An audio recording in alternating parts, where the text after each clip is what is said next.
Doktora Tanyag, we need you in the OR later. Kaya hindi pwedeng umalis ka na naman. Unfair sa ibang doktor natin kung papayagan ka na lang namin lagi. Pero Dok, emergency po talaga. Tumawag po sa akin si Mami. Kailangan ko po siyang tulungan eh. Hindi ba umalis ka na kahapon? Pinuntahan mo na siya?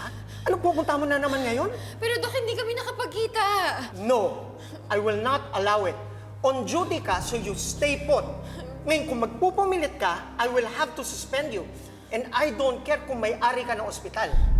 Pero Dok, sige na po. Please po, papayagan niyo na po ako. Bakit, Zoe? Saan ka na naman pupunta at nagpapaalam ka na naman kay Doc Ray? You! Bakit mo kailangan parusahan si Mami? Ha? Nahihirapan na siya sa kulungan? Kulang pa yun sa lahat ng ginawa niya sa amin at sa papa! And don't worry. Hindi ko rin pinapapatay ang nanay mo eh. Unfortunately, she has to go through a series of sufferings.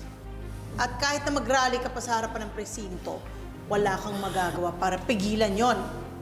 So if I were you, Zoe, concentrate on trying to be a good doctor to make your mom proud.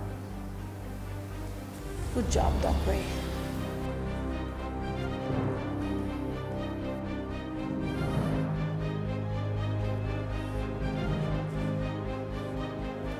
I'm sorry, Zoe. Pero hindi kita mapagbibigyan.